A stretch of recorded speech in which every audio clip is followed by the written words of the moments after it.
ओम नमो भगवते वासुदेवाय। ओम नमो भगवते वासुदेवाय। ओम नमो भगवते वासुदेवाय।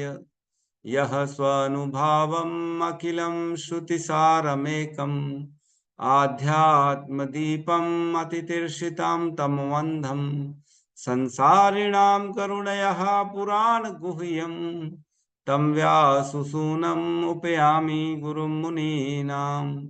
नारायणं नमस्कृत्य नरं चैव नरोत्तमं देवीं सरस्वतीं व्यासं ततो जयमुदीरये। श्रवणतां स्वकथा कृष्ण पुण्यश्रवण कीर्तिनः हृदयन्तस्थो हि अभद्राणि विदुनोति सुहृत सताम्। नष्टप्रायेषु अभद्रेषु नित्यं भागवत सेवया भगवती उत्तम श्लोके भक्तिर्भवति नैष्टिकी। श्रवणतः श्रद्धया नित्यं गृणतश्च स्वचेष्टितं कालेन नातिदीर्घेण भगवान् विशते हृदि। कृष्णाय वासुदेवाय देवकी नंदनाय च नंद गोप कुमाराय गोविंदाय नमो नमः। जय श्री कृष्ण चैतन्य प्रभु नित्यानंद श्री अद्वैत गदाधर श्रीवासादि गौर भक्त वृंद। हरे कृष्णा कृष्णा कृष्णा हरे हरे, हरे राम राम राम हरे हरे। हरे कृष्णा कृष्णा कृष्णा हरे हरे, हरे राम राम राम हरे हरे। हरे कृष्णा कृष्णा कृष्णा हरे हरे, हरे राम राम राम हरे हरे। तो सभी का स्वागत है प्रातःकालीन श्रीमद् भागवतम के सत्र में। कल हमने श्लोक क्रमांक 13 और 14 को देखा था, जिसमें राजा खटवांग की चर्चा हुई थी। हमने राजा खटवांग के पूरे कथा का वर्णन किया था। 13 नंबर श्लोक में कहते हैं, राज ऋषि खटवांग को जब यह सूचना दी गई कि उनकी आयु का केवल एक क्षण मुहूर्त शेष है, तो उन्होंने तुरंत अपने आप को समस्त भौतिक कार्यकलापों से मुक्त करके परम रक्षक श्री भगवान की शरण ले ली।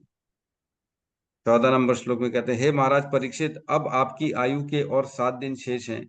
अतएव इस अवधि में आप उन समस्त अनुष्ठानों को संपन्न कर सकते हैं जो आपके अगले जीवन के परम कल्याण के लिए आवश्यक हैं। अगले जीवन के परम कल्याण के लिए जो जो आवश्यक है वो आप सब कर सकते हो।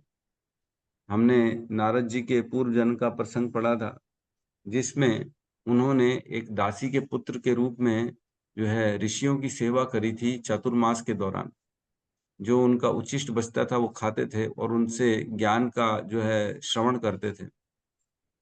तो इस तरह उन्होंने अपने अगले जीवन के लिए पूरी साधना, जो अनुष्ठान थे वो सब संपन्न कर लिए।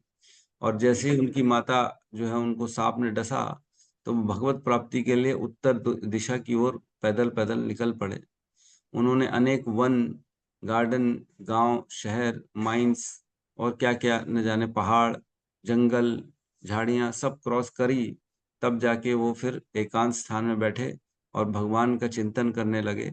और जब भगवान का चिंतन करे तो उनके हृदय से फिर भगवान ने एक जो है मैसेज भेजा, आवाज प्रकट हुई, जिसमें वो उस आवाज में उन्होंने दिव्य आवाज सुनी और उसमें बोला कि हे नारद, तुम चिंता मत करो, तुम्हारा ये शरीर जैसे ही छूटेगा तुम अब मेरे धाम में आओगे और मेरे पार्षद बनोगे। तब उन्होंने फिर बहुत प्रयास किया कि दोबारा से सुनाई दे, लेकिन वह आवाज उनको सुनाई नहीं दी। वो अनुभूति उनको जो है विस्मृति हो गई, मतलब वो हट गई, गायब हो गई, अब दोबारा उनको आई नहीं। फिर उन्होंने बाकी जो अपना शेष जीवन है वो भगवान के गुणगान में विचरण करते करते पूरा जीवन को बिताया, है ना। और हमने पढ़ा, जैसे जैसे ही वो शरीर छूटा, इमीडिएटली जैसे बिजली की चमक होती है, वैसे ही उनको एक अगला पार्षद का शरीर मिल गया। याद है कि नहीं? बिजली की चमक के समान एक शरीर छूटा और दूसरा पार्षद का शरीर प्राप्त हो गया भगवान का, है ना। पार्षद बन गए तत्क्षण, उसी समय। तो अगले जीवन की जो है हमको कल्याण के लिए अनुष्ठान इसी जीवन में करने पड़ेंगे। This life is preparation for the next life. हम इसी जीवन में रहते रहते अगले जीवन के शरीर का निर्माण करते हैं। एक बार एक माता जी आई थी प्रभुपाद के पास। प्रभुपाद से पूछा उन्होंने कि प्रभुपाद, मैं अगले जीवन में क्या बनूंगी? तो प्रभुपाद ने बोला, आप क्या करती हैं? तो बोले, मैं एक स्विमर हूँ, मैं बहुत स्विमिंग करती हूँ, मुझे स्विमिंग करना बहुत अच्छा लगता है। प्रभुपाद ने बोला, तो अगले जीवन में आप एक मछली बनेंगी। तो ये क्लियर है, जो हम इस जीवन में करते हैं, जो प्रसन्न होते हैं, जिसको कार्य को करने से जो इच्छा करते हैं, वही अगले जीवन में हमारे को शरीर प्रदान किया जाता है। तो इसीलिए हमको कहते हैं श्रवणम, स्मरणम और पूजनम, ये भगवान का कीर्तन यही करना है। तस्मात् एकेन मनसा भगवान सात्वताम पति कीर्तितव्य श्रोतव्य स्मर्तव्य पूज्यस्य नित्यदा। कीर्तन करना है भगवान का, उनका स्मरण करना है, उनका पूजन करना है, और उनका जो है ना, जो है स्मरण, कीर्तन, श्रवण, कीर्तन, स्मरण और पूजन, ये रोज करना है, रोज। तभी हमारा अंत काल और अगला योनि हमारा जो है सही हम प्राप्त कर पाएंगे, जो आध्यात्मिक स्थिति में प्रवेश कर पाएंगे, आध्यात्मिक जगत में प्रवेश कर पाएंगे, अगर हमारी भक्ति साधना लेवल अच्छा होगा तो। अदरवाइज ड्रॉप हो जाएंगे, drop outs, we will be drop outs. ठीक है, तो अगले श्लोक में प्रवेश करेंगे, श्लोक क्रमांक 15, जिसमें वैराग्य का वर्णन किया गया है। वैराग्य के बारे में बता रहे हैं, और कुछ कुछ अष्टांग योग के बारे में बताएंगे। कौन? हमारे सुखदेव गोस्वामी। तो अष्टांग योग के बारे में क्यों बता रहे हैं? क्योंकि और भी अन्य वहां पे ऋषि महान बैठे हुए हैं, यद्यपि वो खुद फॉलो नहीं करते हैं, ना ही इसको फॉलो कराना चाहते हैं परीक्षित महाराज को, फिर भी वो वर्णन कर रहे हैं। क्यों? क्योंकि कुछ कुछ चीजें हमारे को भक्ति में उसकी इंक्लूड कर सकते हैं, हम भक्ति के काम आ सकती हैं। तो श्लोक क्रमांक 15 में प्रवेश करेंगे, साथ में दोहराएंगे। अंत काले तु पुरुषः अंतकाले कालेन काले तु पुरुषः पुरुषः आगते गत साधवस आगते साधवः आगते गतसाध्वसः छिन्दा संग शस्त्रेण छन्दासेन शस्त्रेण संगतस्त्रेण प्रिहां देहेनुये च तम्। इहं मनुयेते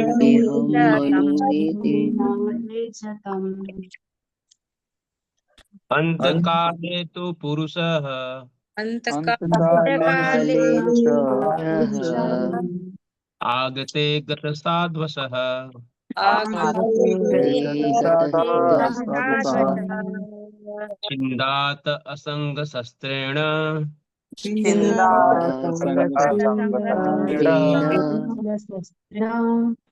स्पृहां देहे अनुये च तम्। इह अनुयेत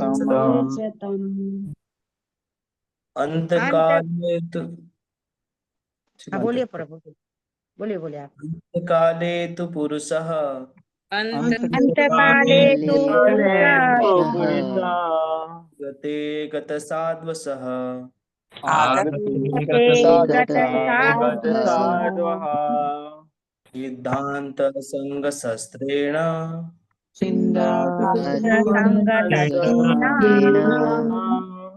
स्पृहां देहे अनुये च तम्।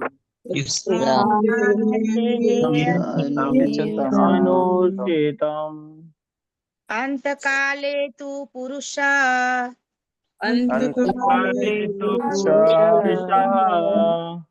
आगते गतसाध्वसः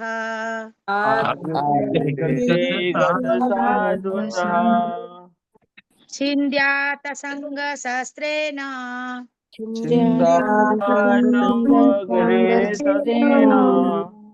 स्पृहां देहे अनुये च तमा। स्पृहां देहे अनुये च अनुवाद।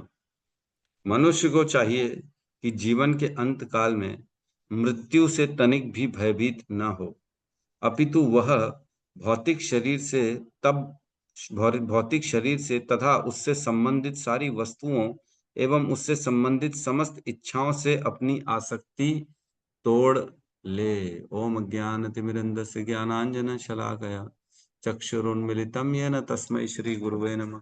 श्रीचैतन्यमनोभीष्टं स्थापितं येन भूतले स्वयं रूपः स्वयं रूपः कदा मह्यं ददाति स्वपदान्तिकम्।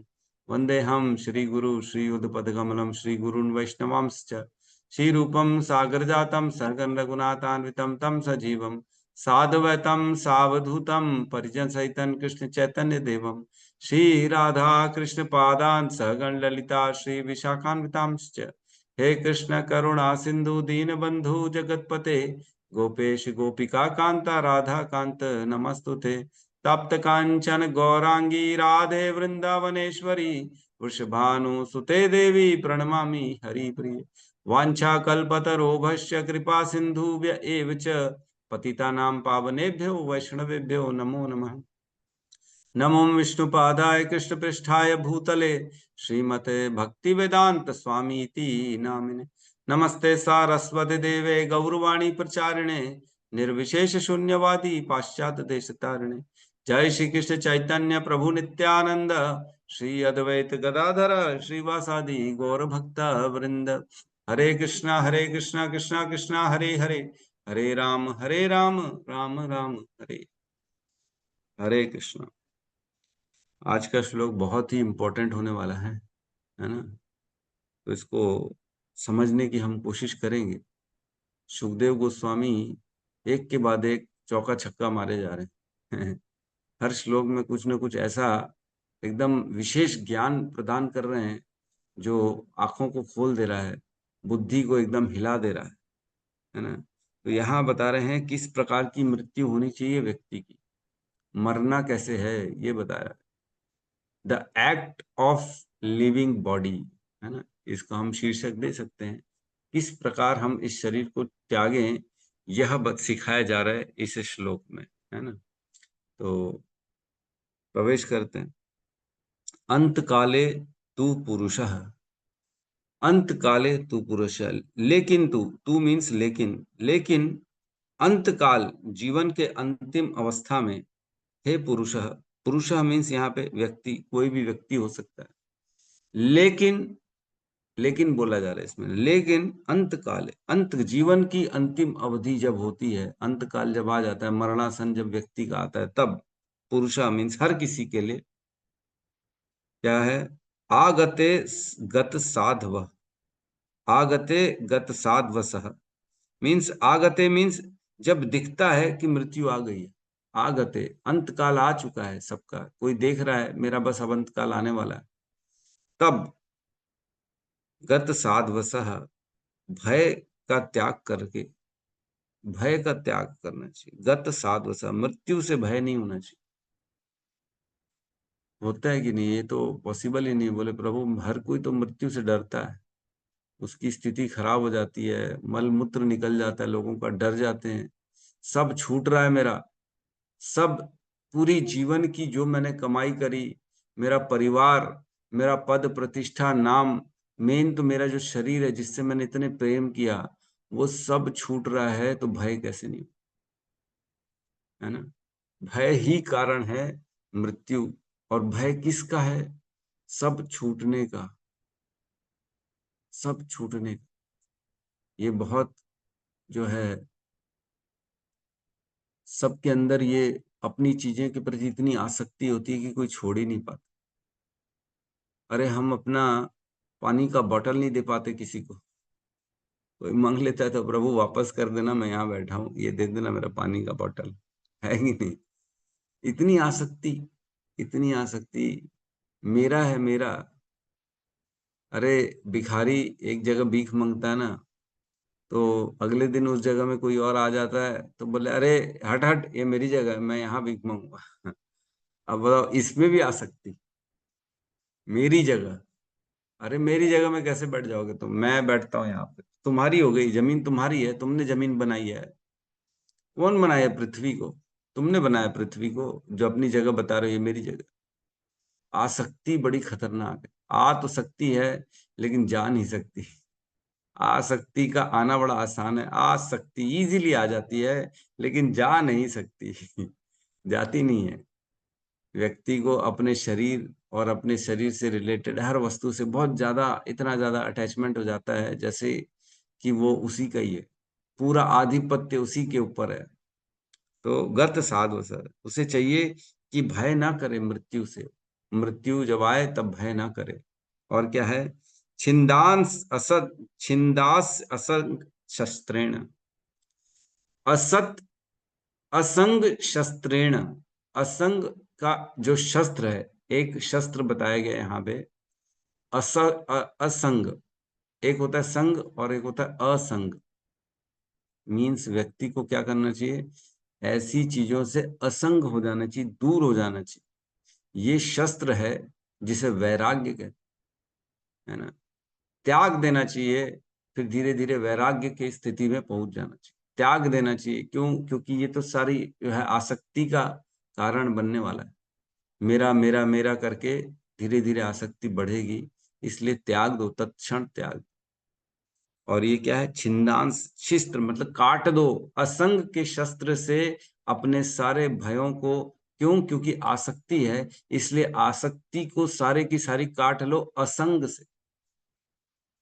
जब तक पास रहेंगे तब तक आसक्ति बनी रहेगी, तब तक तो पता ही नहीं पड़ेगा आसक्ति है भी कि नहीं।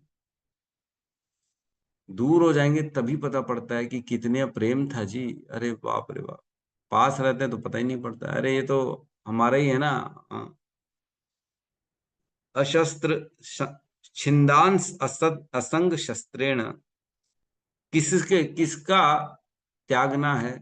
तो कह रहे हैं स्पृहाम, जो भोगने की इच्छा होती है ना, भोगने की इच्छा, इनका सबका जो है काटना है, इन सबको काटना है, इच्छाओं को काटना है।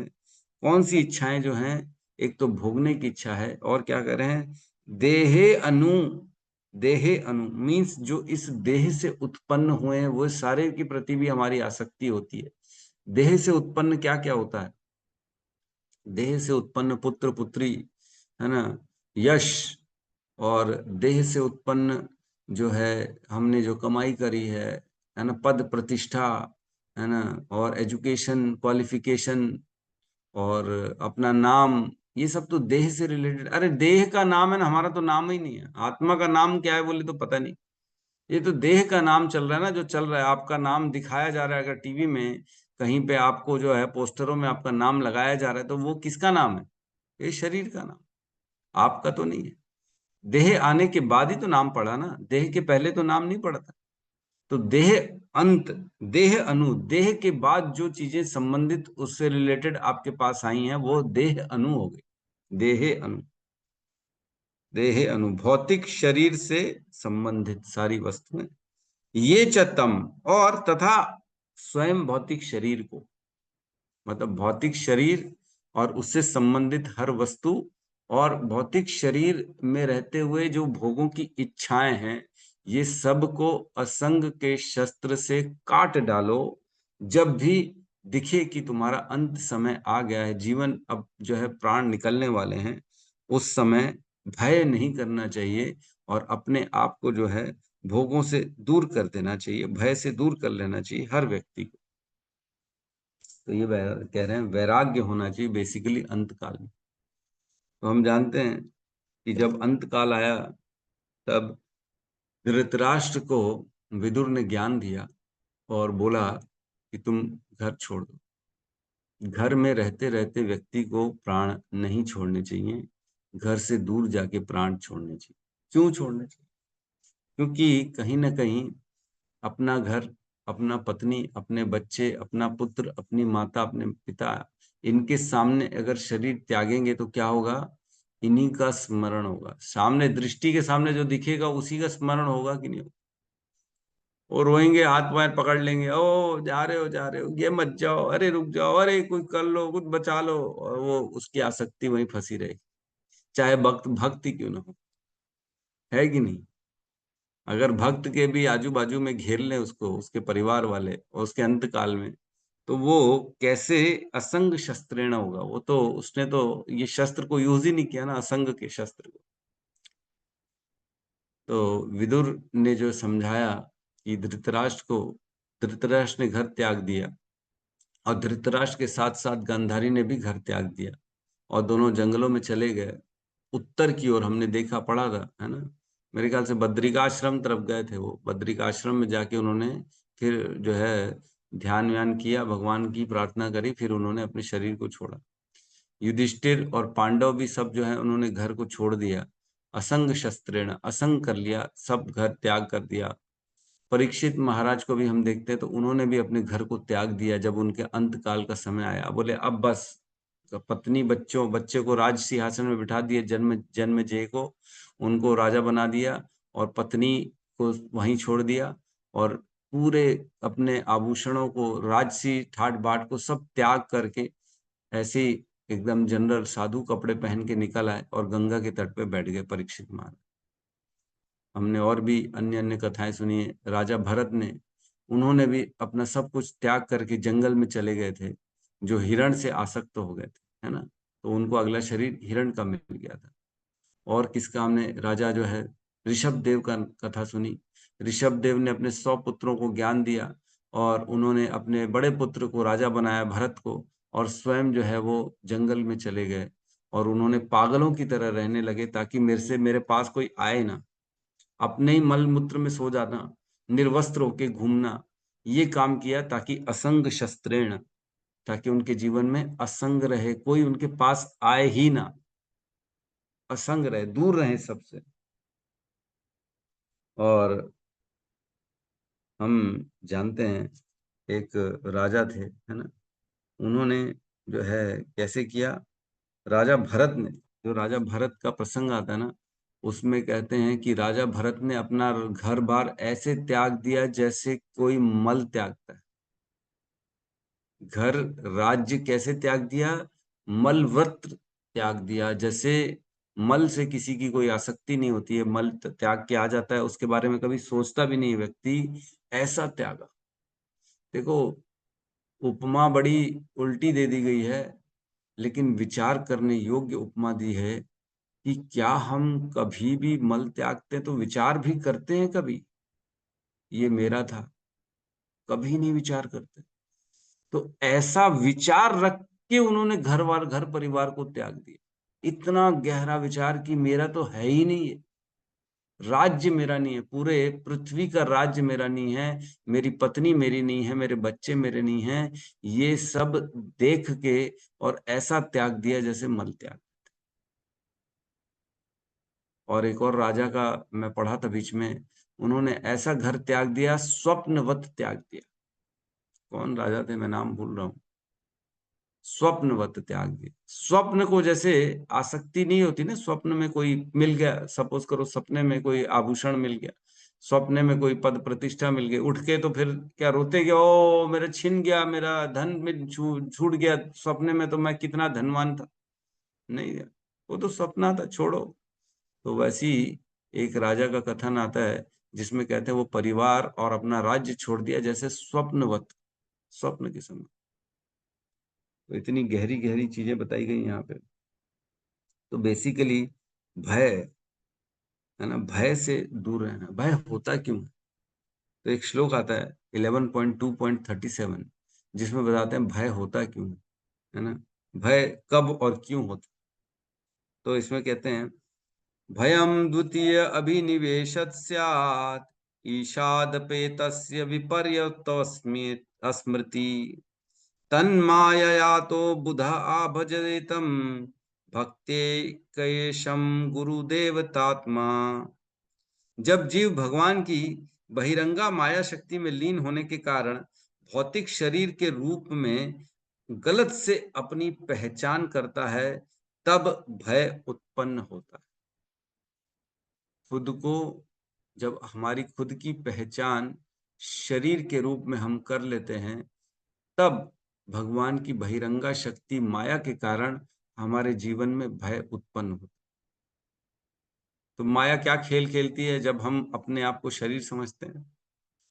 अरे प्रभु, शरीर ही छूटने का डर लगेगा, शरीर बूढ़ा हो रहा है, बीमार हो रहा है, भय होता है लोगों, अरे झुर्रियां आ रही, अरे बीमारी हो रही है, हड्डियां दर्द दे रही हैं, ओ बहुत दुखी हो गया हूं मैं। क्यों? क्योंकि शरीर मेरा काम नहीं कर रहा। अरे तो शरीर तो तुम्हारा है ही नहीं।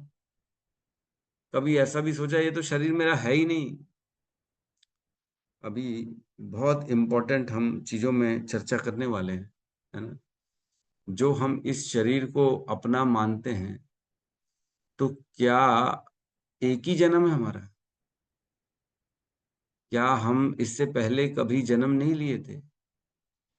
कृष्ण कहते हैं अर्जुन को, बहुनी में व्यतीतानि जन्मानि तव च अर्जुन तान्य अहम वेद सर्वाणि न तुम वेद परंतप। हे अर्जुन, तुझे कुछ याद नहीं है, तुझे कुछ पता नहीं है, लेकिन मुझे सब कुछ पता है। मैं हर जन्मों के बारे में जानता हूं। तेरे और मेरे अनेक अनेक बहुत जन्म हो चुके हैं, तुम नहीं जान सकते, लेकिन मैं सबको जानता। बहुनी में व्यतीतानि जन्मानि तव च अर्जुन, तुम्हारी और मेरे अनेक जन्म हो चुके।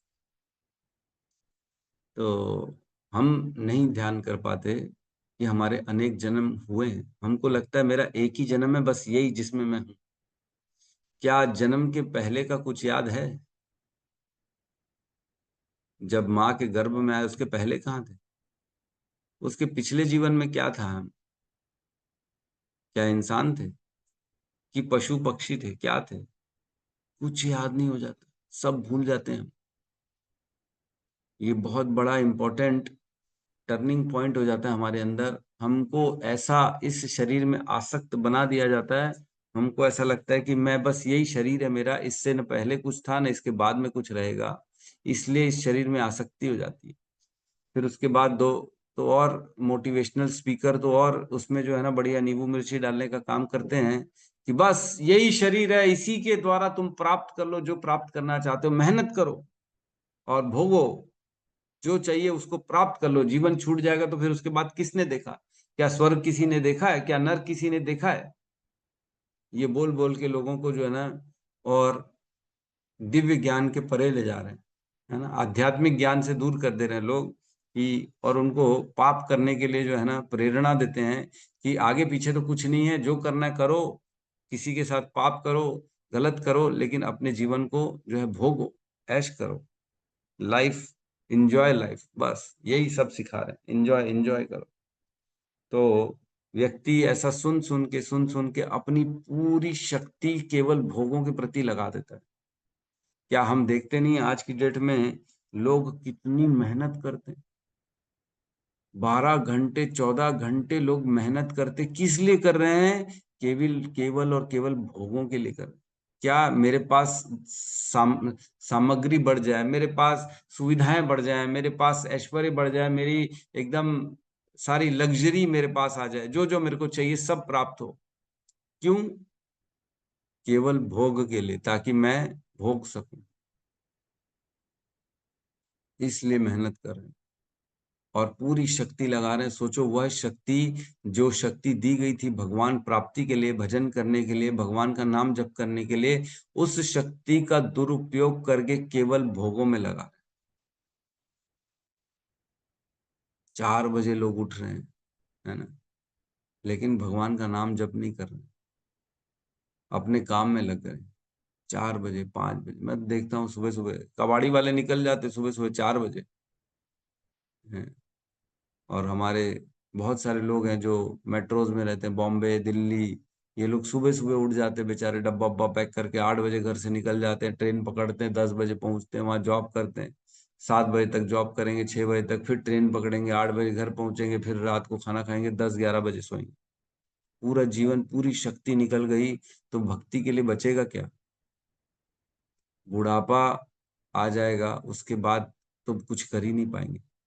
और अभी जो शक्ति है वो केवल भोगों में लगा दिए, तो भगवान के लिए तो कुछ बचाया ही नहीं हमने, जिसके लिए भगवान ने हमको ये शरीर दिया। तो व्यक्ति मृत्यु के बारे में सोचता नहीं है, केवल भोगों के बारे में सोचता है। 3 चीजें बोली हैं यहाँ पे छोड़ने के लिए, असंग शस्त्रेण स्पृहाम, इच्छा, भोगों की इच्छा। क्या ये देह, मैं ये शरीर हूं, इसकी ये असंग शस्त्रेण से इसको काटना है, और देह से संबंधित जो रिश्ते हैं उन सभी को काटना है, असंग शस्त्रेण, असंग शस्त्रेण। तो क्या प्रभु जी हम भी घर छोड़ दें? हम क्या करें? अरे हमारा अंतकाल आएगा तो क्या करें? हम भी निकल जाएं कहीं गली कूचे में जाके बैठ जाएं।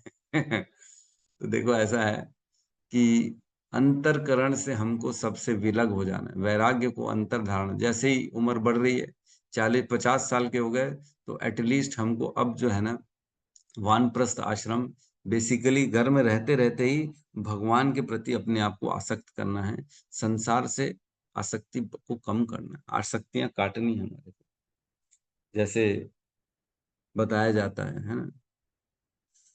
तो कुछ चर्चा करेंगे हम इसमें, मृत्यु किसे कहते हैं, है ना। तो इसकी डेफिनेशन लिखी गई है, मृत्यु किसे कहते हैं। 11.22.39, 11-22-39 ये श्लोक में कह रहे हैं, मैं अनुवाद पढ़ रहा हूं।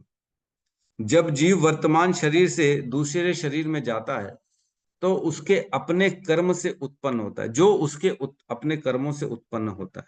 जब जीव वर्तमान शरीर से दूसरे शरीर में जाता है तो वर्तमान शरीर छोड़ेगा और दूसरे शरीर में प्रवेश करेगा, है ना। हमने पढ़ा है, देहिनो अस्मिन यथा देहे कौमरम यौवनम जरा तथा देहांतर प्राप्ति धीरस तत्र न मुह्यति, भगवद गीता 2.13। इसमें कहते हैं हर व्यक्ति क्या करता है, देहिनो अस्मिन यथा देहरे, जो हम जिस शरीर में रहते हैं ना, वो ट्रैवल करता है, यात्रा करता है, पहले बचपन का शरीर में, फिर जवानी के शरीर में, फिर बुढ़ापे के शरीर में, फिर जब ये बुढ़ापे का शरीर रहने लायक नहीं रहता है, तब यह आत्मा जो होती है इस शरीर को छोड़ के अगले शरीर में प्रवेश करती है। इसको देहांतरण कहा जाता है। देह का अंतरण, चेंज ऑफ बॉडी। आत्मा एक बॉडी को छोड़ के दूसरे बॉडी में प्रवेश करती है, इसको देहांतरण कहते हैं। और कहते हैं धीरस तत्र न मुह्यति, जो धीरवान व्यक्ति होता है वो इसमें शोक और मोह नहीं करता, क्योंकि उसे मालूम है ये तो नॉर्मल प्रोसेस है, एक शरीर से दूसरे शरीर में जाना ही है आत्मा को, आज एक शरीर छोड़ेगी कल दूसरे शरीर को प्राप्त करेगी, इसमें मोहित किस बात का, है ना। तो इसमें कह रहे हैं, वापस इधर आ जाते 11.22.39 में, जब जीव वर्तमान शरीर से दूसरे शरीर में जाता है तब जो उसके अपने कर्मों से उत्पन्न होता है, तो अगला जो शरीर है वो हम अपने कर्मों से उत्पन्न करने वाले हैं। कम कपड़ा पहनेंगे तो वृक्ष का शरीर मिलेगा, मैं नहीं कह रहा हूं, हमारे आचार्य लोग कहते हैं। जैसा कर्म करेंगे वैसा अगला शरीर उत्पन्न होगा। बहुत ज्यादा नॉनवेज में आसक्ति रहेगी तो कुत्ते का, शेर का शरीर मिलेगा कि जाओ नॉनवेज खाओ। बहुत ज्यादा अगर छल कपट करने वाले होंगे तो गिरगिट और ये नेवले, इन सब का शरीर मिले। बहुत ज्यादा हम जानते हैं, एक व्यक्ति था वो चोरी करता था, बाजू वाले खेत से फल को चुराता था और अपने बच्चों का पालन करता था फलों का चुरा के, तो उसे किसका, बंदर का शरीर दिया गया। और एक नहीं बोले 1000 बार बंदर का शरीर में जाना पड़ेगा तुम्हारे को, क्योंकि तुमने चोरी करके अपने घर वालों का भरण पोषण किया।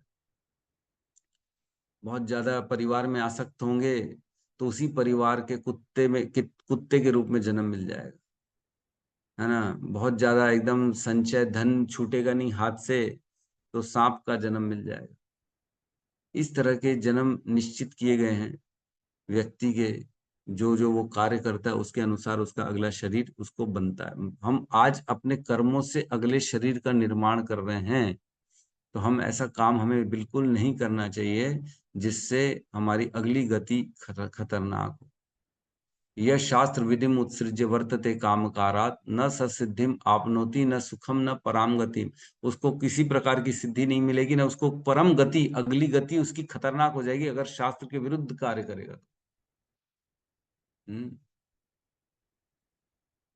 एक और श्लोक आता है जिसमें कहते हैं माम उपेत्य पुनर्जन्म,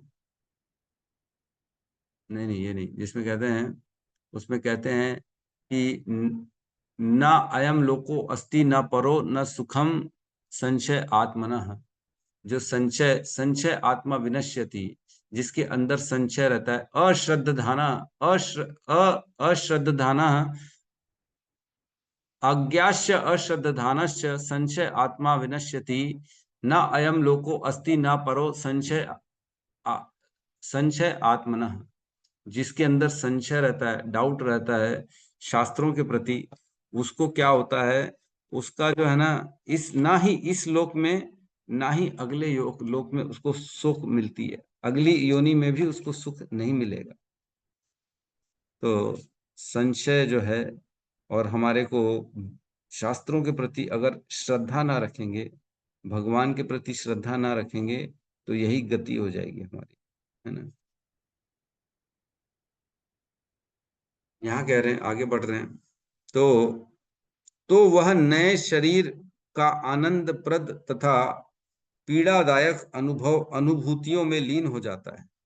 जब उसको अगले शरीर प्राप्त होता है, तब वह नए शरीर में आनंद और पीड़ा का अनुभूतियों में वो लीन हो जाता है, और पहले वाले शरीर के अनुभव को पूरी तरह भूल जाता है।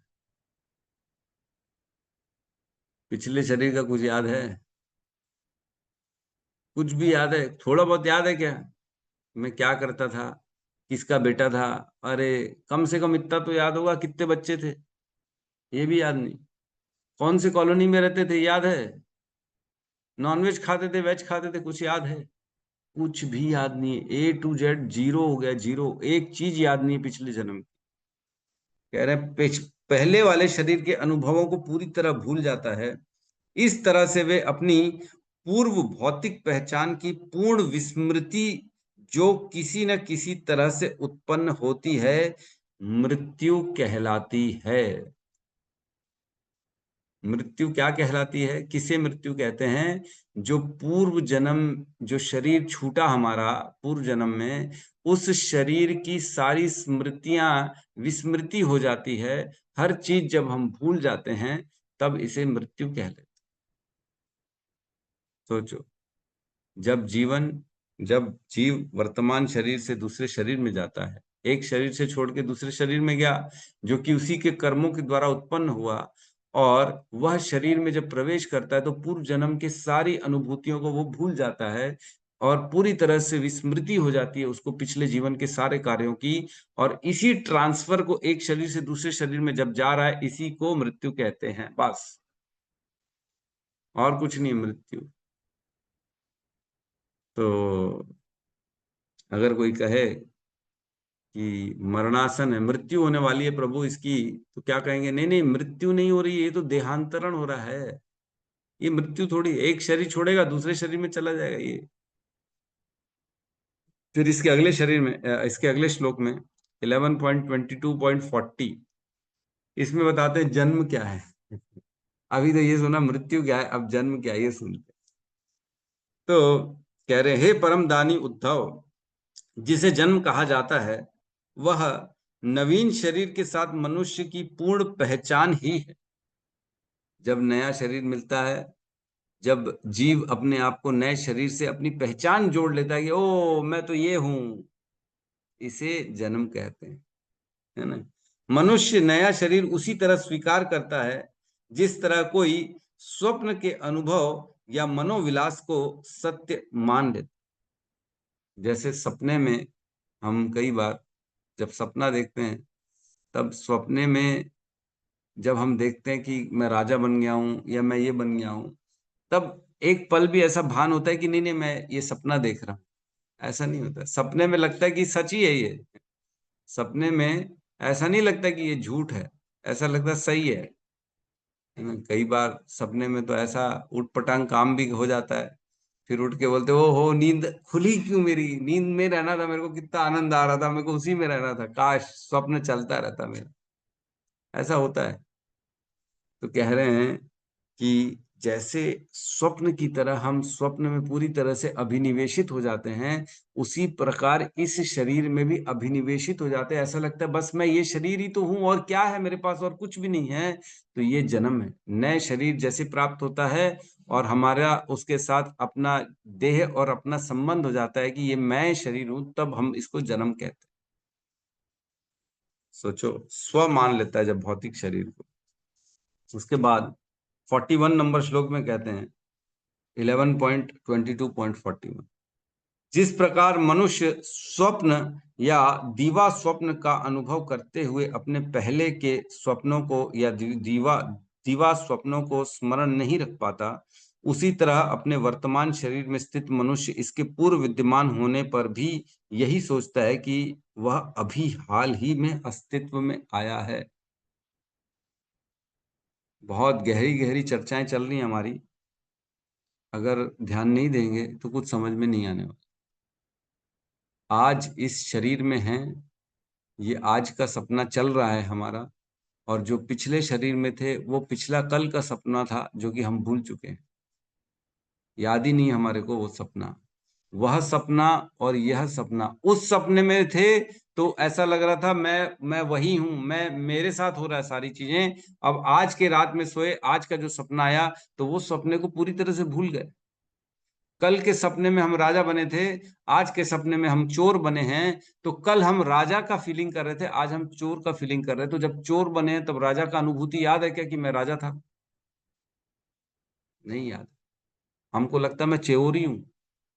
उसी प्रकार आज इस शरीर में हैं और हम पिछले शरीर के जो अनुभूतियां थी, हमने जो करी थी, वो सब भूल गए। तो इसका क्या मतलब है? जो आज हम कर रहे हैं, जो आज का शरीर है, जो आज हम अनुभव कर रहे हैं अपने आप को, यह भी कल भूल जाएंगे। कुछ भी याद नहीं रहने वाला है हमारे को। जिस प्रकार पूर्व जन्म का कुछ याद नहीं है, उसी प्रकार का इस जन्म का भी अगले जन्म में कुछ भी याद नहीं रहेगा। सब छूटने वाला है। तो फिर किस बात के लिए इस शरीर के उद्धार क्या हम क्या सोच रहे हैं? दिन रात मेहनत क्यों कर रहे हैं? दिन रात ये प्राप्त हो जाए, वो प्राप्त हो जाए। जब ये स्वप्न के समान ये शरीर है, ये स्वप्न के समान ये जीवन है, ये छूटने वाला है, तो हमको किसके लिए प्रयास करना चाहिए? हमारा उद्देश्य क्या होना चाहिए? इस पे विचार करना है। बहुत इंपॉर्टेंट है ये। हम क्या एक्चुअल में बेसिकली हमारे ना 3 गुण होते हैं: थिंकिंग, फीलिंग, विलिंग। पहले विचार करते हैं, फिर उसका जो है उसको फील करते हैं अपने अंदर में, है ना, उसका अच्छा बुरा, द्वेष, एकदम आनंद, ये सारी चीजों का हम अनुभव मन उसको सोचते हैं। जैसे रसगुल्ले के बारे में सोचा, तो रसगुल्ले के बारे में सोचते ही मुंह में पानी आ गया, अरे काश रसगुल्ला हो जाए। तो ये फीलिंग हो गई, है ना, फील आ गया, अरे मनमोहक है, अरे कितनी मधुर वाणी है, काश वो गाना सुन ले, काश उनको सुन ले, है ना। आजकल के यंग जनरेशन जो होता है, जो लड़के हैं लड़कियों के प्रति आसक्त होते हैं, लड़कियां लड़कों के प्रति आसक्त होती हैं, तो बोलते काश उसकी आवाज आ जाए कानों में, एक बार सुनने को मिल जाए तो वाह वाह। दिन रात फोन में वही बात करते रहते। अरे क्यों? उसकी आवाज बड़ी अच्छी लगती प्रभु जी। तो फीलिंग, फिर उसके बाद विलिंग। विलिंग मीन्स अब उसको प्राप्त करने की इच्छा। थिंकिंग, फीलिंग, विलिंग, यही होता है हमारे जीवन में। हम पहले विचार करते हैं, फिर उसकी सुख और दुख को अनुभव करते हैं अपने मन में, और फिर उसको पाने का प्रयास करते हैं। विलिंग, अब मुझे वो चाहिए ही चाहिए। तो हमें क्या, किस बारे में विचार करना है? थिंकिंग में जाके हमको पहले ही जगह पे वार करना है कि नहीं, भोगों के प्रति हमको आकर्षित नहीं होना है। हमको कहाँ पे आकर्षित होना है? भगवान के प्रति, भगवत धाम जाना है हमारे को, ना कि संसार में केवल भोग ही करते रहना। अरे कौन सा भोग आज की डेट में व्यक्ति को हमेशा सुख दे सका? एक ऐसा भोग बता दो जो जीवन भर हमको सुख प्रदान कर सकता है। कोई भोग ऐसा नहीं है जो अचिरेण हमेशा के लिए हमें सुख प्रदान करे। कोई ऐसा नहीं। केवल कृष्ण है, केवल भगवान का नाम है ना। अगर हम इसी शरीर में आसक्ति को डाल देंगे तो हम कहीं पे जो है ना गलत काम करेंगे और केवल इसी का उद्धार करने का प्लान करते रह जाएंगे। तो यहाँ कह रहे हैं तात्पर्य में कि स्थूल भौतिकवादी की मूर्खता यह है कि लोग इस संसार में स्थायी रूप से रहने की व्यवस्था करना चाहते हैं, जबकि यह निश्चित तथ्य है कि मनुष्य को बहुमूल्य मानवीय शक्ति से सृजित प्रत्येक वस्तु को यहीं छोड़ना पड़ता है। इस शरीर के साथ, शरीर छूटेगा, कुछ भी नहीं जाने वाला हमारे साथ अगले जीवन में, सिवाय एक भगवान के नाम के, है कि नहीं। नेह अभिक्रमनाशवस्ति प्रत्यवायो न विद्यते स्वल्पमसि धर्म से त्रायते महतो भयात। केवल एक धर्म का कार्य, वो हमारे साथ हमेशा आजीवन हमारे साथ रहेगा, लेकिन बाकी सारी चीजें यहीं पे छूट जाने वाली। तो जनरली लोग क्या सोचते हैं कि बड़े बड़े राजनीतिक, वैज्ञानिक, दार्शनिक इत्यादि आत्मा का कोई जानकारी न होने के कारण मूढ़ हैं और वे सब सोचते हैं कि कुछ वर्षों का यह जीवन ही सब कुछ है और मृत्यु के पश्चात कुछ भी नहीं। तो लोग ऐसे ही सोचते हैं ना, मरने के बाद किसने देखा, खा लो पी लो मजे कर लो ऐश कर लो, क्या करना है, ये विचार रखते हैं लोग। लेकिन बेसिकली ऐसा नहीं है। जीवन के पहले भी था, जीवन के बाद भी रहेगा। भगवत गीता में कहते हैं ना, अव्यक्त अयम, नहीं, अव्यक्त, अव्यक्त आदिनी भूतानि व्यक्तम मध्यानि भारत अव्यक्त निधनानि एव च तत्र का परिवेदन। इस शरीर के पहले हम अव्यक्त रूप में थे, जन्म के पहले, और अव्यक्त, अव्यक्त आदिनी भूतानि, आदि समय जन्म के पहले अव्यक्त थे, फिर व्यक्त के रूप में आए, व्यक्तम मध्यानि भारत, जब जन्म हुआ और मृत्यु इसके बीच में हम व्यक्त के रूप में आ गए, है ना।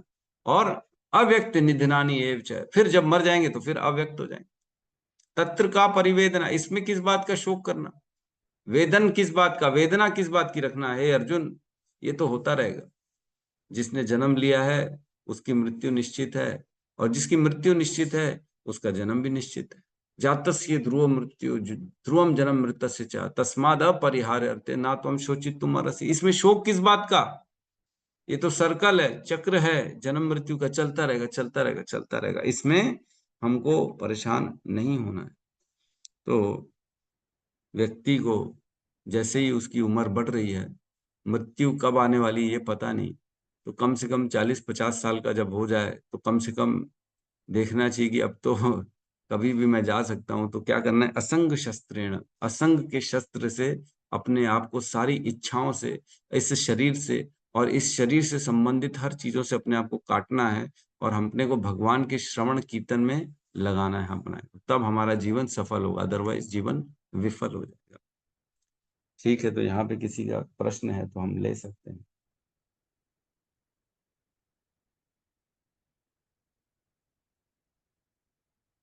यस, हमारे राम लला प्रभु कुछ कहना चाह रहे हैं। अरे सॉरी, म्यूट नहीं हो रहा। हाँ, मैंने लॉक कर दिया है वो प्रभु जी। बार बार क्या होता है, बहुत लोग अनम्यूट कर देते, परेशान हो जाते हैं, इसलिए मैं लॉक कर दिया। यस राम लला प्रभु, अभी म्यूट अनम्यूट कर लीजिए।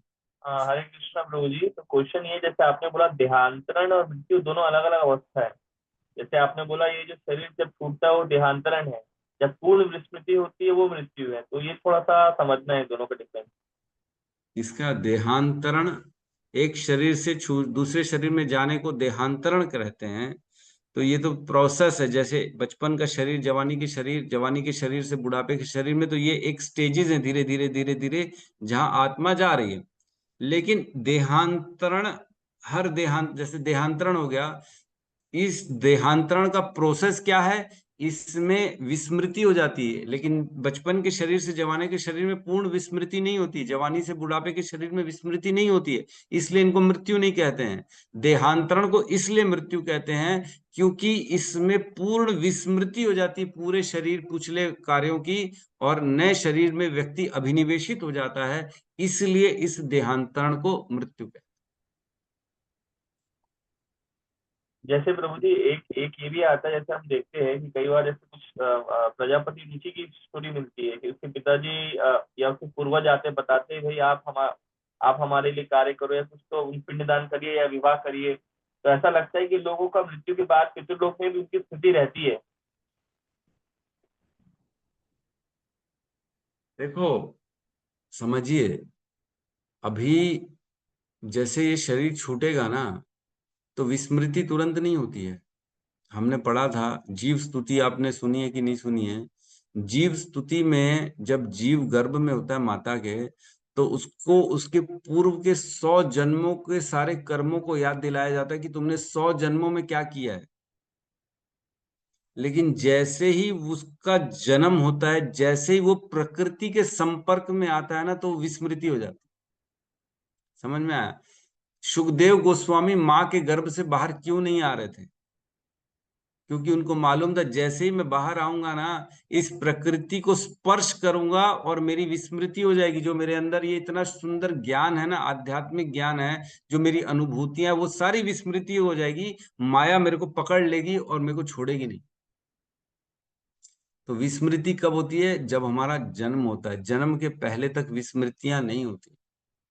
तो पितृलोक में जाएंगे तो कहीं पे भी आएंगे तो अभी उसमें ये कहना मुश्किल है कि आपकी विस्मृति हो जाए। नहीं होती विस्मृति। पितृलोक में तो रहती है स्मृतियां, क्योंकि वेटिंग पीरियड है ना वो। तो वहां पे तो उसी आपके जो सूक्ष्म शरीर जो है ना, जो ये स्थूल शरीर तो बॉडी है ना, इसके अंदर सूक्ष्म शरीर है जो मन बुद्धि अहंकार से बनता है। तो वही मन, वही बुद्धि और वही अहंकार है जो इस शरीर में है, वही वहां पे है। इसलिए सारे हमारे जो संस्कार है वो हमारे साथ जाते हैं। इवन हम देखते हैं बच्चा पैदा होता है ना, तो भी उसके पूर्व जन्म के संस्कारों के साथ पैदा होता है। भले उसकी विस्मृति हो चुकी है, उसको याद नहीं है वो कौन था, लेकिन संस्कार वो लेके आता है। पूर्व जन्म में डकैत था, चोर था, तो बचपन से इधर पे भी चोरी करना चालू कर देगा। पूर्व जन्म में शांत साधु था, तो इस जन्म में भी बच्चा छोटा पैदा है ना, तो उसको बहुत ज्यादा दूसरों से फर्क नहीं पड़ता। अनासक्त बच्चा रहेगा वो, छोटा सा खेलेगा अपना और चुपचाप अपने आप में रहेगा। तो ये संस्कार पूर्व जन्म से आते हैं। तो इसका क्या मतलब है कि जो है विस्मृति हो गई, लेकिन संस्कार तो आ रहे हैं। लेकिन विस्मृति कब होती है? जब जन्म होता है, तब विस्मृति होती है। ठीक है प्रभु। जी प्रभु जी। यस अनिल प्रभु। यस प्रभु, हरे कृष्णा। धन्यवाद, प्रणाम प्रभु आपको, प्रणाम। सभी भक्तों को सादर प्रणाम। प्रभु जी, जैसे कि जन्म मृत्यु का बात चली रहा है, तो उसी में क्वेश्चन प्रभु जी। हालांकि मैं 2-3 दिन पहले पूछना चाह रहा था, मेरे यहाँ ना प्रभु बहुत छोटे छोटे कॉकरोच हैं। अब इतने दिन हो गए, क्लास अपन ज्वाइन कर रहे हैं, है ना, 2-2.5 साल हो गए हैं। तो उनको ऐसा मारने का मन नहीं करता, लेकिन वो इतना परेशान करते हैं ना, मतलब नहीं, मैं नहीं मार पाता। अभी भी जैसे मैं क्लास में बैठा हूँ तो कभी इधर चल रहा है, कभी उधर चल रहा है। तो प्रभु जी, तो कैसे करना चाहिए उन छुटकारा पाने के लिए? उसको निपटा दूं मतलब? कैसे करना, समझ नहीं आ रहा देखो, है। मारना नहीं बहुत ज्यादा चाहिए। परेशान। मारना नहीं चाहिए किसी भी हाल में। किसी भी जीव को हमको मारना नहीं है।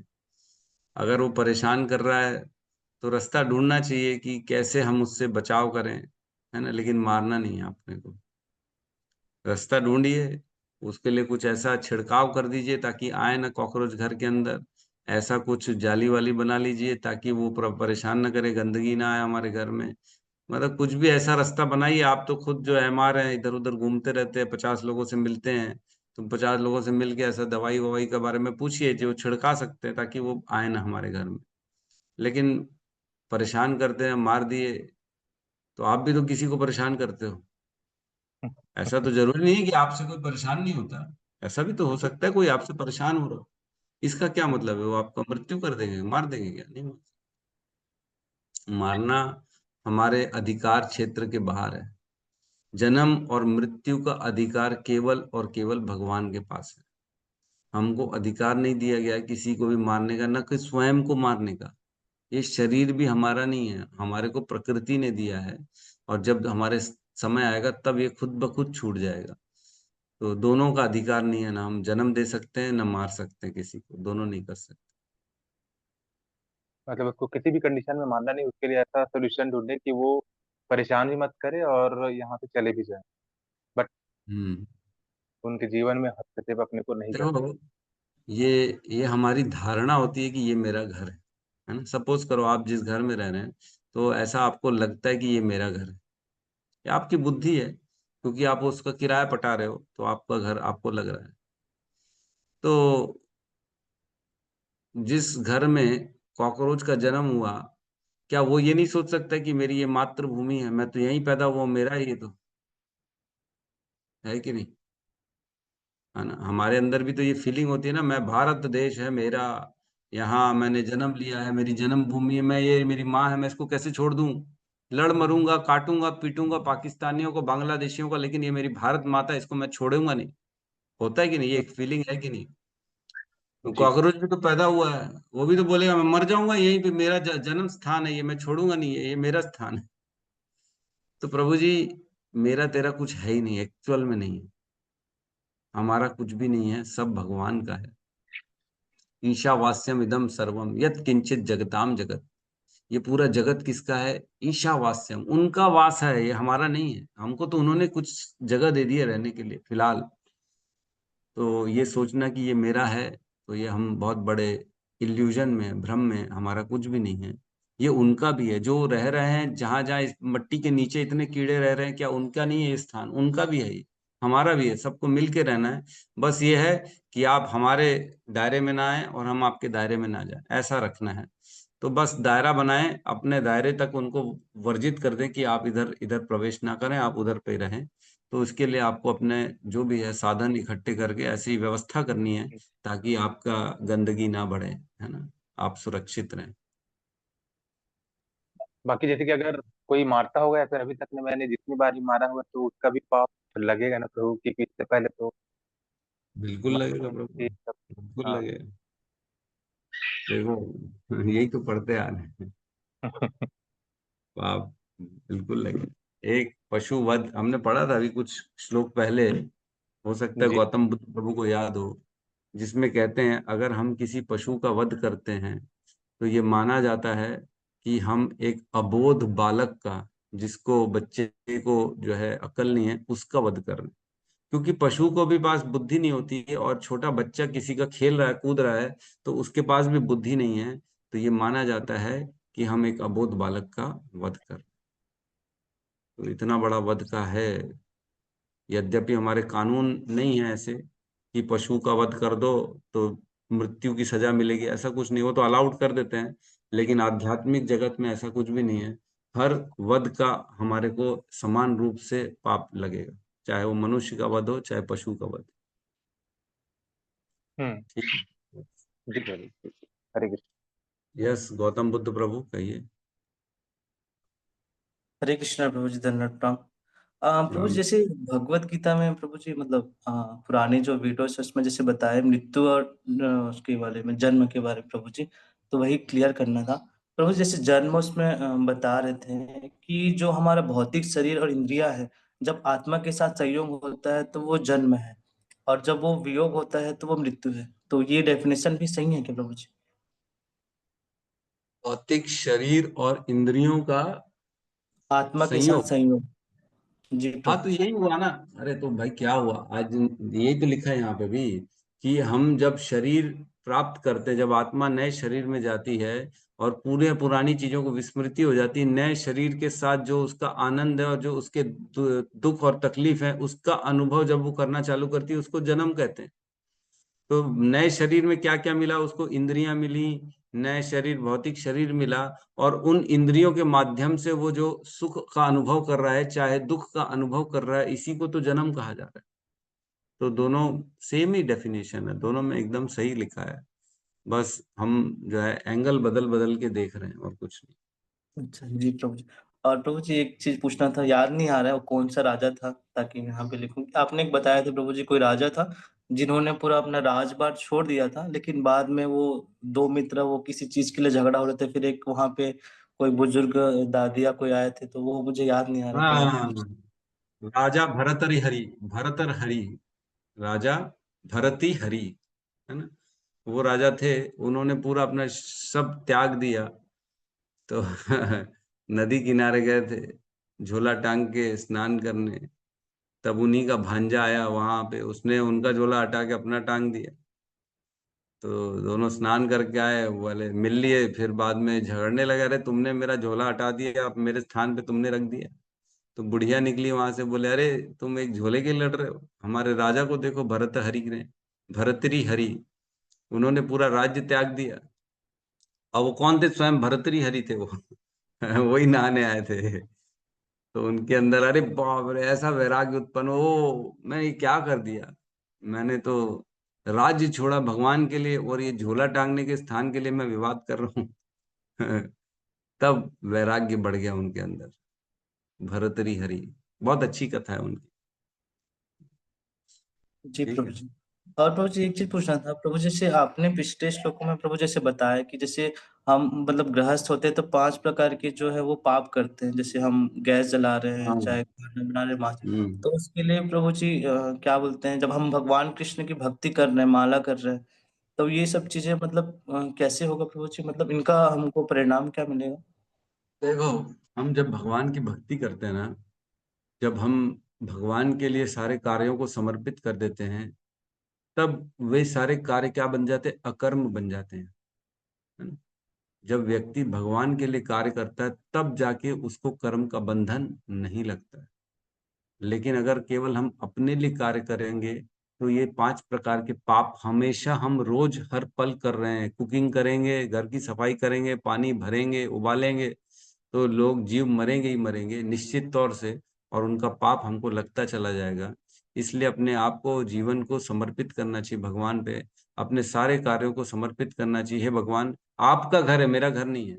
हे भगवान, ये प्रसाद आपका बन रहा है, मेरा नहीं बन रहा है। ये भोग आप ही के लिए बना रहा हूँ। ये पानी किसके लिए उबाल रहा हूँ? भगवान के लिए उबाल रहा हूँ। ये झाड़ू किसके लिए लगा रहा हूँ? ये भगवान का घर है, भगवान का घर मेरे को साफ रखना है। तो ये भाव से अगर हम ये सारे कार्य करेंगे तो ये अकर्म हो जाएगा, और अकर्म का कोई पाप लगता नहीं, क्योंकि हम कर्म कर ही नहीं रहे, है ना? वो तो भगवान के लिए कर्म कर रहे हैं, तो फिर उसमें कोई पाप नहीं है। वो सभी बंधनों से मुक्त हो जाता है कर्म को, है ना? हमने पढ़ा यज्ञ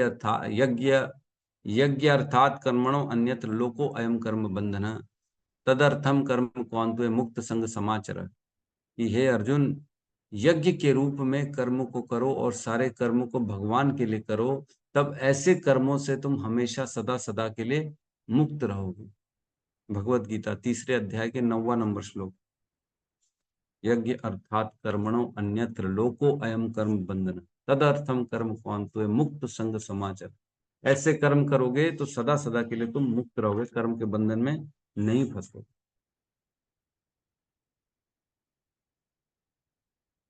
हरे कृष्णा। यस, दिव्य लोचन प्रभु कहिए।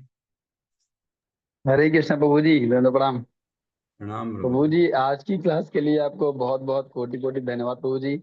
इतनी अच्छी क्लास है प्रभु जी। ये क्लास उनके लिए जरूर है प्रभु जी जो लोग ये आज भी समझ रहे हैं कि मतलब मरने के बाद क्या होगा। किसने देखा कि मरने के बाद मतलब पाप मिलता है, पुण्य मिलता है? किसने देखा?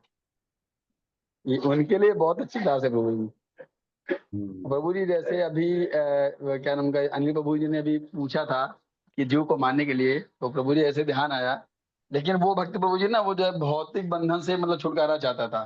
मतलब उसकी शादी नहीं हुई थी, तो मतलब जो मतलब कहने मतलब वो अपना विवाह नहीं करना चाहता था, अपने माता पिता फैमिली से दूर रहना चाहता था। तो एक बार उसने प्रभुपाद जी का जो संग किया, तो उनकी उसमें जैसे आप क्लास ले रहे हैं ऐसे कक्षा हो रही थी, तो उनकी संगत में गया। तो उसने पूछा, प्रभुपाद मैं अपने जो है जीवन को मतलब अलग तरीके से जीना चाहता हूँ, कहीं एकांत में जाकर अपना भक्ति करना चाहता हूँ। तो प्रभुपाद ने कहा ठीक है, एकांत में चले जाओ, एक वो ले लो, क्या नाम वो गीता ले लो और एक माला ले लो, जाके भजन कीर्तन करो, गीता पढ़ो, माला जप करो। बोले ठीक है। तो प्रभु जी वो भक्त जो चला गया एकांत में रहने लगा। तो उसको वहाँ चूहे खूब परेशान करते थे, वहां चूहे खूब आ गए, चूहे खूब परेशान करते थे उसको। चूहे परेशान करते थे तो उसको जो है तो उसने जो पूछा, प्रभुपाद हमें चूहे बहुत परेशान करते हैं वहां पर। तो बोले चूहे परेशान करते हैं, तो बोले कि क्या उनको मार दें? बोले मारो नहीं, तुम्हारा क्या राइट बनता मारने का? तुम कौन होते हो मारने वाले? तो फिर ठीक है। तो बोले फिर वहां के और जो लोग मतलब रहते थे अगल बगल, उन्होंने कहा कि ऐसा क्यों, तुम इसके लिए वो बिल्ली पाल लो। तो बिल्ली पाल लिया उन्होंने, बिल्ली पाल लिया तो बिल्ली उनको परेशान करती थी, बिल्ली को चीज जो है म्याऊं म्याऊं करती थी वो। तो फिर और लोगों ने कहा कि यार बिल्ली बहुत पसंद करती है, तो बोले इसके लिए तुम वो पाल लो, क्या ना वो गाय पाल लो। तो गाय पालने हैं, तो बोला हाँ गाय पाल लो, तो उसको जब वो में दूध मिलेगा तो ये चिल्लाएगी नहीं, भूखी रहती थी ना प्रभु जी बिल्ली। तब उन्होंने जो है गाय पाल लिया है। जब उन्होंने गाय पाल लिया तो अब वो गाय के लिए इंतजाम, भाई गाय की सेवा कौन करे? तो लोगों ने कहा कि आप इसके लिए अपनी जो है क्या ना वो शादी कर लो। देखिए भौतिक बंधन से छुटकारा चाह के अलग रहने आए थे, और वही स्थिति बनती जा रही है उनके लिए। उन्होंने शादी कर ली, शादी के बाद जो है और जिम्मेदारी बढ़ी। फिर एक दिन प्रभुपाद जी आए उससे मिलने अपने भक्त से, कहें और भक्त कैसी चली भक्ति तुम्हारी? कहने प्रभु जी जब मैं हम बोले कि प्रभुपाद जी मैं मतलब जिस उससे बंधन से छुटकारा चाह रहा था उसी बंधन में जो है मैं बंधन चला गया मैं। तो ये प्रभु जी लीला होती है। यस यस, ठीक कह रहे हैं प्रभु। जिन बिल्कुल चीजों सही। छुटकारा फंस चाहते जाते हैं हैं। वही चीज इनको मारने चली जाती हैं। जब तक हमारे जीवन में गुरु नहीं है ना, जब तक अपने दिमाग से काम करेंगे तो ऐसे ही फंस जाएंगे हम। गुरु के मार्गदर्शन में ही रहना चाहिए, तभी हम सही डिसीजन ले पाएंगे। अदरवाइज हम सही डिसीजन नहीं ले पाएंगे, क्योंकि वो दूर से हर चीज को देख पा रहे हैं और हमारी बुद्धि नहीं है कि हम देख सके। यस, यदुपति प्रभु, आप कुछ कहना चाहते हैं? हरे कृष्णा प्रभु जी, दंडवत प्रणाम। प्रणाम हाँ, प्रभु जी। प्रभु जी पूछ रहा था कि जैसे कि हम लोग सो जाते हैं तो एक छोटी विस्मृति बनती है, छोटी मृत्यु होती है जैसे, तो इस तरह से जो संपूर्ण मृत्यु होती है तो विस्मृति पूरा चले जाती है या थोड़ी सी रहती है? जैसे कि अभी मतलब जिसका डेथ हुआ है परिवार में, तो वह हम लोग को याद कर पा रहे होंगे कि पूरा बिल्कुल उनका विस्मृति हो चुका होगा जब तक जन्म नहीं हुआ है, नेक्स्ट जन्म नहीं हुआ है, बीच में है?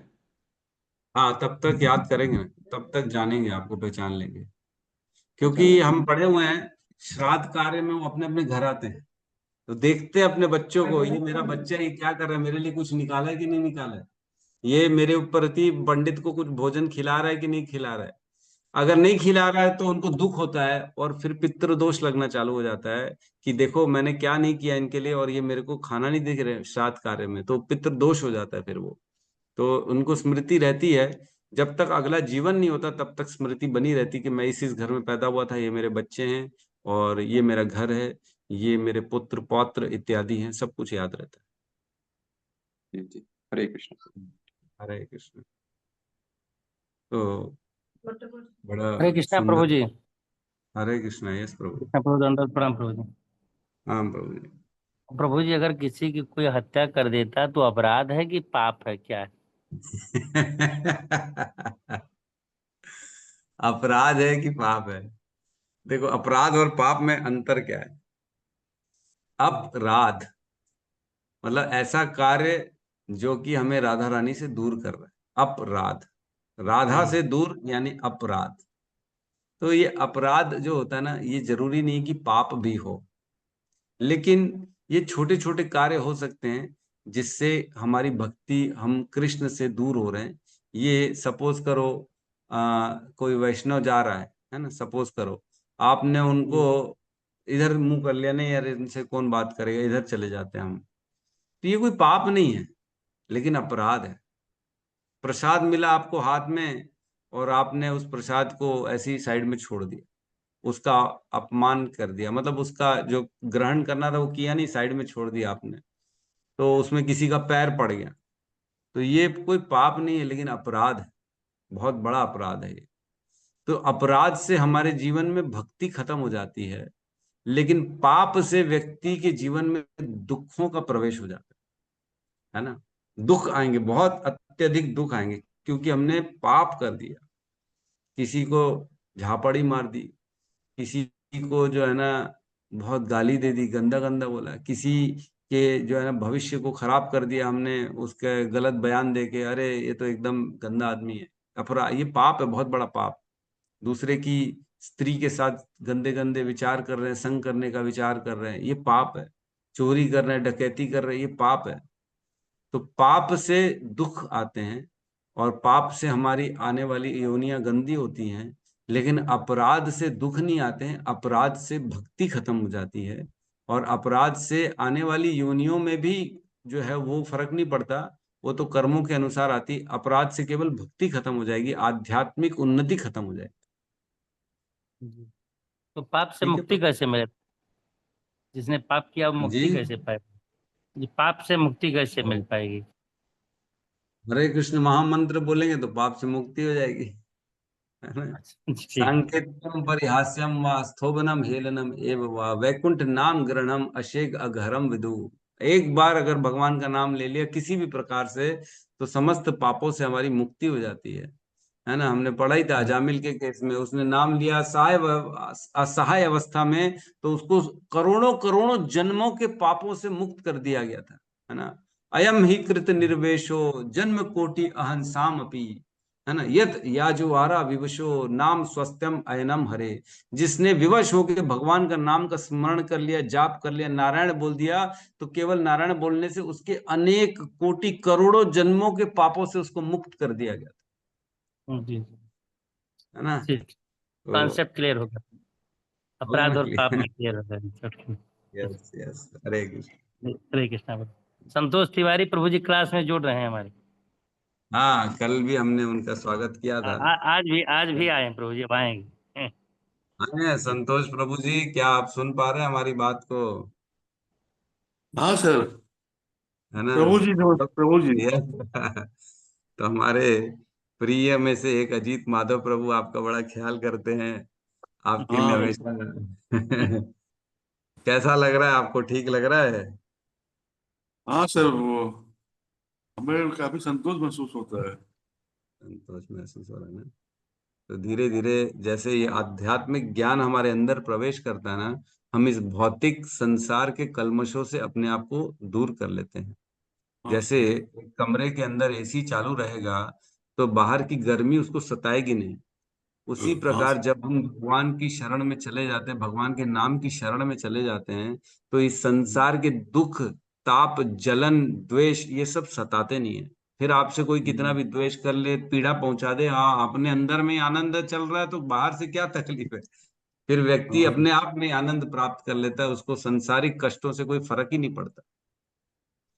तो इसका अनुभव करिए, बड़ा आनंद वाली मार्ग है ये। हाँ सर। ठीक है, हरे कृष्णा। यस, खुशी माता जी।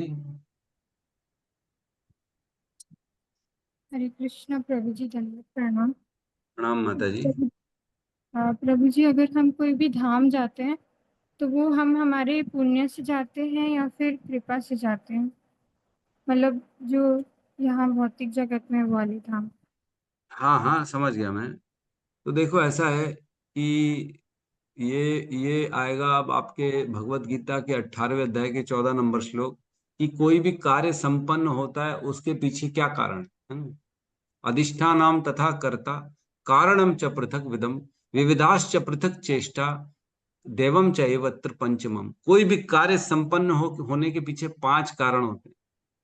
5 कारण होंगे तभी वह कार्य संपन्न हो पाएगा। अगर आपको धाम जाना है तो 5 कार्य होंगे तभी आप धाम पहुंच पाएंगे। तो धाम चले गए तो इसके पीछे का ये अर्थ नहीं है कि हम अपनी शक्ति से पहुंच गए, नहीं नहीं। इसमें 5 चीजें ने 5 जो चीजें थी, एक तो अधिष्ठाता आप स्वयं है ना, तथा कर्ता एक जो हमारे अंदर बेसिकली हम एक मनुष्य शरीर में तभी हम ये कर पा रहे हैं, है ना? और हमारे पूर्व जन्मों के कर्म के संचित कुछ पुण्य है इसीलिए हम कर पा रहे हैं। और हमारी कुछ तो इच्छा है इसलिए हम ये कर पा रहे हैं, इच्छा नहीं होगी तो नहीं कर पाएंगे। और इसके ऊपर सबसे ऊपर दैवम चैवत्र पंचमम, किसी ने भगवान की स्वीकृति है, भगवान की कृपा है, तब जाके वो कार्य संपन्न हो पा रहा है। तो इस प्रकार हम जब 18वें अध्याय भगवत गीता का हम स्टडी करेंगे तो इसमें पूरा डिटेल में हमने चर्चा करी है कि कोई भी कार्य संपन्न जो होता है वो 5 चीजों के द्वारा ही होता है। उसमें किसी मतलब एक एक को हम किसी को भी उत्तरदायी नहीं ठहरा सकते कि केवल इसी के कारण मेरा ये कार्य संपन्न हुआ है। ठीक है माता जी। जी प्रभु जी। इच्छा आप करते रहिए, बस इच्छा अच्छी अच्छी रखेंगे तो भगवान इच्छा देखते हैं और उसके बाद भगवान कहीं ना कहीं से उसको कराने की व्यवस्था करा देते हैं। तो हमको अगर धाम जाना है, हमको तीर्थ जाना है, भगवान का नाम लेना है, भगवान की भक्ति करनी है, भगवत गीता समझ में नहीं आ रही तो भी बस इच्छा करें, हे भगवान मेरे को भगवत गीता समझा दो, मेरे को समझ में नहीं आ रहा, मैं प्रयास कर रही हूँ। तो भगवान इच्छा देखेंगे और भगवान उसकी फिर स्वीकृतियां देना चालू करेंगे। ठीक है, इसकी इच्छा है ना, इसकी पूरी कर लो इच्छा, ऐसा होता है। ठीक है, तो ये चैट बॉक्स में एक और, जिस भक्त के जीवन में अरे माधवाचार्य जी जैसे शिक्षा गुरु होने, उस भक्त के जीवन में सुख समृद्धि और आनंद। अरे नहीं प्रभु, ये सब नहीं, हमारा गुणगान नहीं करना है हमारे को, हमारे गुरुओं का गुणगान करना है, क्योंकि हमारा तो कुछ है ही नहीं। जो हमको प्राप्त हुआ है हमारे गुरुओं से प्राप्त हुआ है, शील प्रभुपाद का ज्ञान है, ये हमारा नहीं है। हम तो केवल एक तोते की तरह, मैसेंजर की तरह यहाँ से वहां मैसेज को देते हैं, और हमारा इसमें कोई कोई भी 1% भी हमारा इसमें जो है जिम्मेदारी, हमने नहीं किया कुछ भी। तो गुरुओं की कृपा से ये ज्ञान स्वतः प्रकाशित हो जाता है। यस्य देवे परा भक्ति यथा देवे तथा गुरु तस्य एव कथितो यर्था प्रकाशन्ते महात्मा। जिसने गुरु के प्रति श्रद्धा रख ली है, गुरु के प्रति एकदम आदर की भावना रखिए जैसे देवताओं के प्रति रखता है, तो उसके हृदय में स्वतः सारा ज्ञान प्रकाशित हो जाता है। उसको बहुत ज्यादा पढ़ने की जरूरत नहीं, स्वतः खुद ब खुद उसको सारी चीजें अनुभूतियां होना चालू हो जाती हैं। जैसे हम देखते हैं, बोलते हैं भाई, मैं तो ज्यादा जानता नहीं, जैसे प्रेमानंद महाराज है, बोलते हैं उन्होंने पढ़ाई करी नहीं है, कभी जीवन में पढ़ाई तो करी नहीं, स्कूल तो गए नहीं, लेकिन ऐसा श्लोक कहाँ कहाँ से उपनिषदों का, इधर उधर का, पुराणों का बोल देते हैं, तो कहाँ से याद आ रहा है, कैसे आ रहा है? उनके ऊपर कृपा है गुरु की, इसलिए उनके ऊपर सारी अनुभूतियां खुद ब खुद होती हैं। तो जो उसने गुरु की सच्ची शरण ग्रहण कर ली है, उसको ज्यादा मेहनत करने की जरूरत नहीं, उसके साथ स्वतः सब कुछ खुद ब खुद हो जाता है। गुरु पे श्रद्धा रखें, है ना, कृष्ण के ज्ञान पे श्रद्धा रखें, भगवत गीता भागवतम को सबसे ऊपर रखें अपने जीवन में, अपने सर के ऊपर रखें। ये इससे ऊपर कुछ है ही नहीं मेरे जीवन में, ये दिव्य ज्ञान, दिव्य ज्ञान हृदय प्रकाशित है ना। हम सुबह सुबह गुरु का जब गुरु आरती करते हैं,